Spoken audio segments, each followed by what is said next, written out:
सुप्रभात बच्चों। जैसा कि आपको पता ही है कि सीबीएसई द्वारा जारी हिंदी भाषा के 2021 के पाठ्यक्रम में संदेश लेखन शामिल किया गया है। उसके फॉर्मेट को इस वीडियो में आंशिक रूप से बताने का प्रयास करूंगी। मैं आपको बताऊंगी कि संदेश लेखन का अर्थ क्या होता है, संदेश लेखन के कितने प्रकार होते हैं, संदेश लेखन के अंग कौन कौन से होते हैं, संदेश लेखन के आवश्यक तत्व क्या हैं और संदेश लेखन का प्रारूप जो 2 तरीके से होता है, औपचारिक और अनौपचारिक। और कुछ आपको मैं संदेश लेखन के उदाहरण बताऊंगी। संदेश लेखन का अर्थ। संदेश का अर्थ होता है कोई जानकारी, समाचार, खबर, सुखद या दुखद, यानी वो समाचार या खबर सुखी का है या दुखी का। आज्ञा या आदेश। संदेश जानकारी का एक छोटा टुकड़ा है जो उस व्यक्ति को देते हैं जब आप उससे सीधे बात नहीं कह सकते, यानी हम उसको आमने सामने बात नहीं कर सकते, पर हम संदेश लेखन के जरिए उसको अपनी बात बता सकते हैं। दूसरी भाषा में हम कह सकते हैं कि वह कथन या बात जो लिखित या मौखिक रूप से एक व्यक्ति द्वारा दूसरे व्यक्ति को भेजी गई हो, तो उसे हम क्या कहते हैं, संदेश लेखन। संदेश लेखन के प्रकार कि संदेश लेखन कितने प्रकार के होते हैं। पहला, शुभकामना संदेश। शुभकामना संदेश किसी का जन्मदिन हो या किसी प्रतियोगिता में कोई उत्तीर्ण या पास होने पर, या उसने कोई पोजीशन प्राप्त की है, या किसी की पद में कोई उन्नति हुई है, तो उसमें हम शुभकामना संदेश देते हैं, यानी उसको कांग्रेचुलेट करते हैं। दूसरा हमारा है पर्व तथा त्योहारों पर दिए जाने वाले संदेश, यानी कोई फेस्टिवल होता है तो हम फेस्टिवल पे संदेश लिखकर भेजते हैं।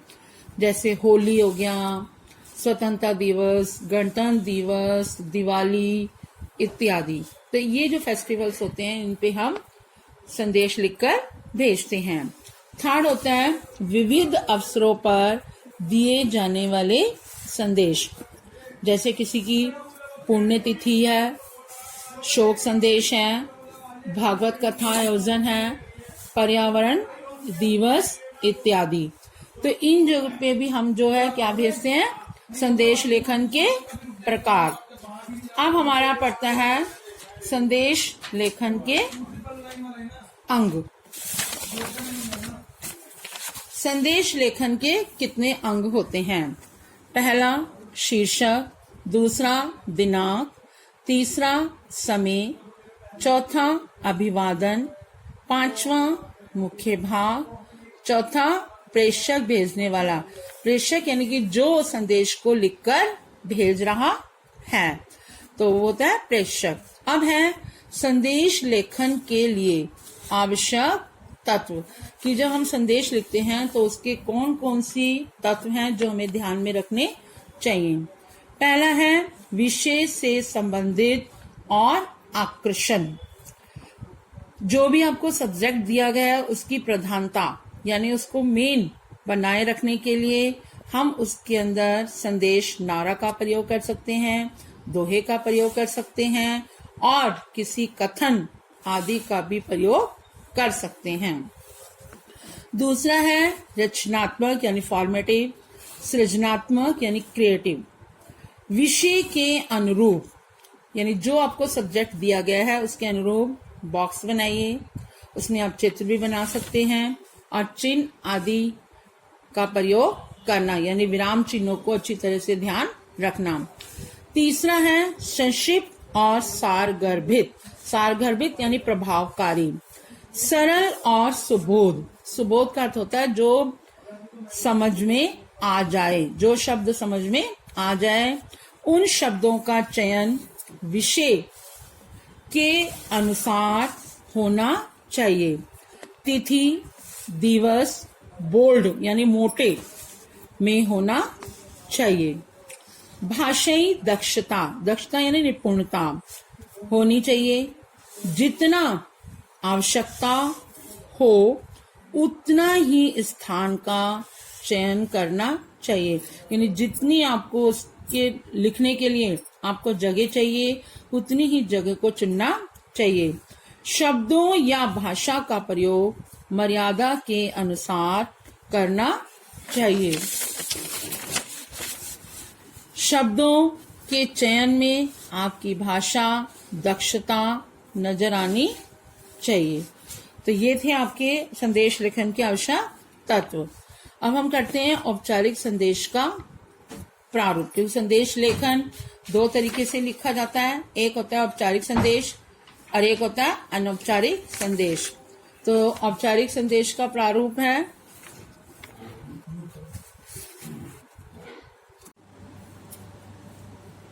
तो औपचारिक संदेश लेखन का प्रारूप, पहले बीच में हम लिखेंगे संदेश, फिर लेफ्ट हैंड साइड पे दिनांक, राइट हैंड साइड पे समय, दिनांक के नीचे संबोधन और उसके बाद जो हमने संदेश लिखना है और नीचे क ख ग यानी भेजने वाले का नाम। अनौपचारिक संदेश लेखन का प्रारूप, इसमें संबोधन लेफ्ट हैंड साइड पे, राइट हैंड साइड पे समय, उसके बाद जो हमने संदेश देना है, फिर उसके बाद क ख ग और भेजने वाले का नाम। अब इन्हीं दोनों औपचारिक और अनौपचारिक को मैं उदाहरण देकर समझाती हूँ। औपचारिक संदेश लेखन, ऊपर हमने संदेश लिखा, यहाँ पे डेट 24 मार्च 2020 शाम 7 बजे। प्रिय भारतवासी, आप सबको नवरात्रि की अग्रिम शुभकामनाएं। हर्षोल्लास के साथ यह त्योहार मनाएं। घर पर रहें, सुरक्षित रहें, क्योंकि जान है तो जहान है। ये किसने कहा था? नरेंद्र मोदी जी ने। दूसरा है अनौपचारिक संदेश लेखन। संदेश दोपहर 2 बजे। संबोधन मम्मी या प्रिय माँ भी लिख सकते हैं। जैन साहब का फोन आया था, आप घर पर नहीं थी, मैंने ही उठाया। उन्होंने कहा कि जैसे ही आपको ये संदेश मिले कृपया मुझसे फोन पर बात करें और फोन पर बात करने से पहले ईमेल में आया संदेश जरूर देख लें। सीमा। अब इसमें आपको और भी कुछ उदाहरण देकर मैं आपको बताती हूँ। गणतंत्र दिवस पर देशवासियों के लिए शुभकामना संदेश। गणतंत्र दिवस हेतु शुभकामना संदेश। आप इसके अंदर चित्र भी बना सकते हैं। 26 जनवरी 2020 8 बजे सुबह का टाइम है। सभी देशवासियों को गणतंत्र दिवस की हार्दिक शुभकामनाएं। युवा भविष्य के निर्माता हैं, इसलिए इस अवसर पर हमें अपने प्यारे भारत देश के लिए कुछ करने का संकल्प लेना चाहिए। आज हम सभी अपने जीवन के हर कदम पर ईमानदारी, गरीबों की सेवा का संकल्प लेते हैं। तो ये भेजने वाले का नाम राष्ट्रपति रामनाथ कोविंद। दूसरा एग्जाम्पल है जन्म दिवस पर शुभकामना संदेश। तो आप लिख सकते हो बधाई बधाई बधाई। डेट आपने डाली 2 मई 2020, समय 12 बजकर दोपहर का टाइम। अब इसके अंदर आप कोई भी शेर व शायरी भी लिख सकते हैं। हो पूरी दिल की हर ख्वाहिश आपकी और मिले खुशियों का जहां आपको। जब कभी आप मांगे आसमान का एक तारा, तो भगवान दे दे सारा आसमां आपको। प्रिय मित्र अमन, आपको जन्मदिन की हार्दिक शुभकामनाएं। आपका जीवन हर क्षेत्र में उन्नति के अति आवश्यक है। भगवान करे कि आप सुखी और दीर्घायु बने। भेजने वाले का नाम है साहिल।